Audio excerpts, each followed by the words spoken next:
اعوذ باللہ من الشیطان الرجیم بسم اللہ الرحمن الرحیم۔ امید کرتا ہوں تمام ویڈیو دیکھنے اور سننے والے بخیر و عافیت سے ہوں گی۔ ہماری آج کی ویڈیو کا موضوع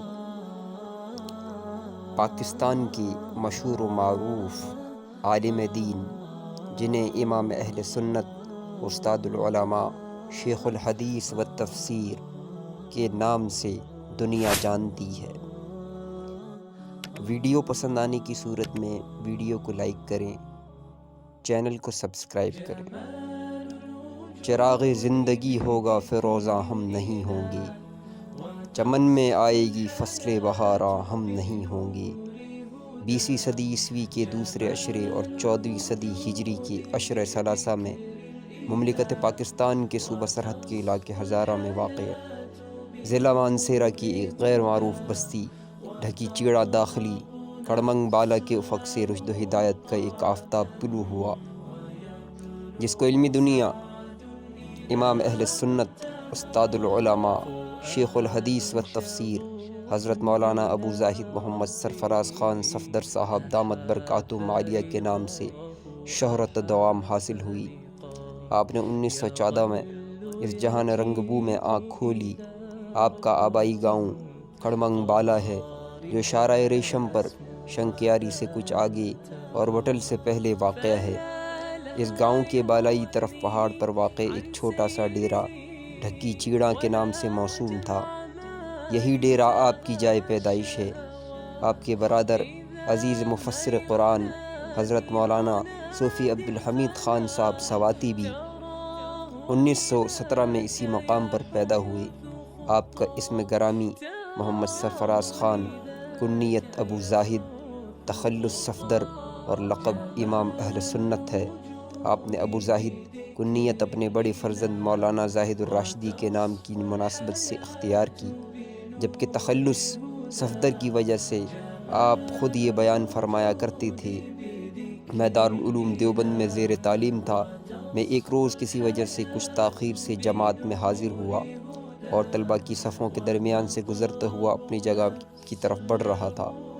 میرے استاد محترم شیخ العرب والعجم حضرت مولانا سید حسین احمد مدنی رحمہ اللہ نے مجھے یوں جلدی جلدی آتے دیکھا تو فوراً بول اٹھے، صفدر آ رہا ہے۔ تمام طلباء نیا نام سن کر مسکرا پڑے تو شیخ العرب والعجم نے فرمایا، یہ وہ صفدر ہے جو انشاءاللہ حق و باطل کی صفوں میں تمیز کرے گا۔ سبحان اللہ، کیسا سہانا وقت تھا اور کتنی مقبولیت کی گھڑی تھی کہ آپ کے استاد محترم کی زبان مبارک سے نکلا ہوا لفظ اللہ رب العالمین کی بارگاہ میں ایسا قبول ہوا کہ آپ زندگی بھر حق و باطل کی صفوں میں تمیز کرتے رہے، تمام فرق و باطلہ کے عقائد باطلہ کی نشاندہی کرتے ہوئے ان کے علمی انداز میں رد کرتے رہے۔ بقول آپ کے عزیز طلباء، میں نے چومکھی لڑائی لڑی ہے، یعنی جس جہد سے دین اسلام پر حملہ ہوا ہے، میں نے بحمدللہ تعالی اس کا بھرپور جواب دیا ہے۔ ممتاز اصحاب فضل و کمال نے آپ کی ہمہ جہد دینی خدمات کا اعتراف کرتے ہوئے فرد عقیدت آپ کو امام اہل سنت کے لقب سے موسوم کیا۔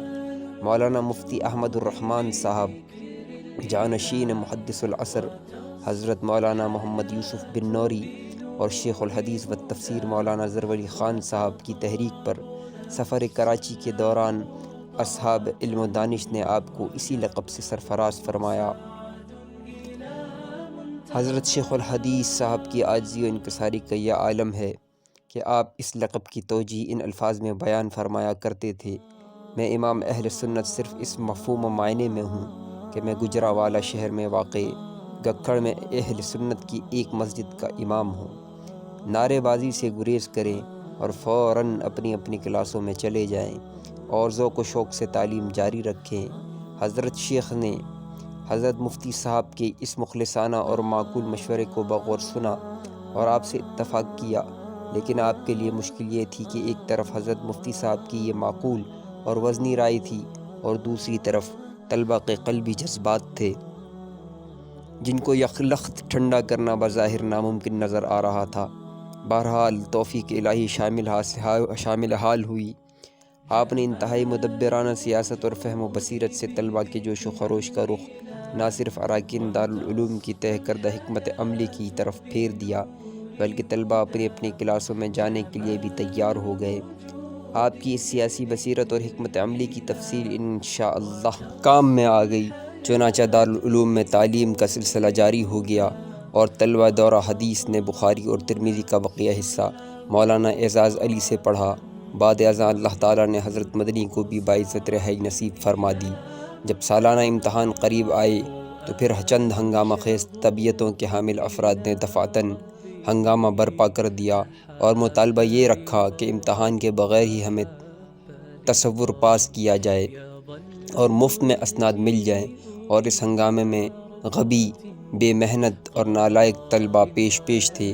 مگر چونکہ یہ مطالبہ سراسر غیر معقول تھا، اس لیے اراکین مدرسہ نے اس پر آمادہ نہ ہوئے اور معمول سے چند دن پہلے ہی دارالعلوم بند کر دیا اور اہتمام کی طرف سے صاف اعلان کر دیا کسی مناسب موقع پر انشاءاللہ امتحان ہوگا اور کامیاب طلباء کو اسناد دی جائیں گی۔ حضرت شیخین دارالعلوم سے سیدھے اچھڑیاں اپنے وطن پہنچے، جہاں سوتیلی والدہ محترمہ اور چھوٹی ہمشیرہ بی بی خانم مرحومہ تھیں۔ یہاں پہنچ کر سب سے پہلے آپ نے اپنی ہمشیرہ کی شادی کا انتظام کیا اور ان کی شادی محترم دولت خان سے کر دی۔ اس ضروری کام سے فارغ ہو کر آپ اپنے دیگر عزیز اقربا اور دوست احباب سے ملتے رہے۔ بعد ازاں دونوں بھائی مدرسہ انوار العلوم گجرانوالہ تشریف لے آئے۔ گجرانوالہ تشریف آوری کے بعد حضرت شیخ کو آپ کے اساتذہ نے مدرسہ انوار العلوم میں 15 روپے ماہانہ وظیفہ پر درجہ وسطیٰ کا استاد مقرر کر دیا، جبکہ حضرت صوفی صاحب خیالی گجرانوالہ کی ایک مسجد میں خطیب مقرر ہو گئے۔ اسی اثناء میں تمام طلباء دارالعلوم کو امتحان کے لیے طلب کر لیا گیا۔ چنانچہ حضرات شیخین بھی گجرانوالہ سے روانہ ہو کر دیوبند پہنچ کر امتحان میں شریک ہو گئے۔ امتحان سے فراغت کے بعد واپس گجرانوالہ تشریف لے آئے۔ کچھ عرصے بعد دارالعلوم کی طرف سے دونوں بھائیوں کو بذریعہ ڈاک کامیابی کی اسناد بھی موصول ہو گئیں۔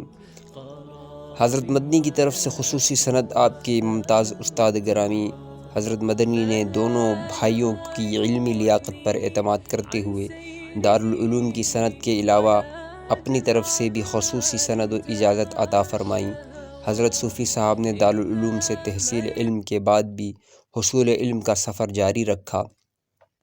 چنانچہ آپ دارالمبلغین لکھنؤ تشریف لے گئے اور امام اہل سنت رئیس المناظرین مولانا عبدالشکور فاروقی لکھنوی سے تقابل ادیان کی تعلیم حاصل کی اور مناظرے کا فن سیکھا۔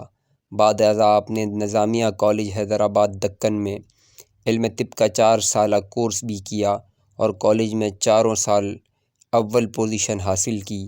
پھر آپ 1951 میں واپس گجرانوالہ تشریف لائے اور کچھ عرصے تک طب کے شعبے سے وابستہ ہو کر عوامی خدمات انجام دیتے رہے۔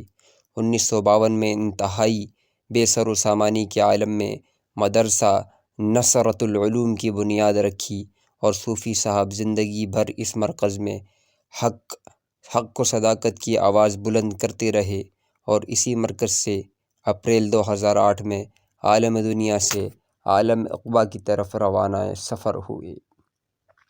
آسماں تیری لحد پر شبنم افشانی کرے، سبز نورستہ اس گھر کی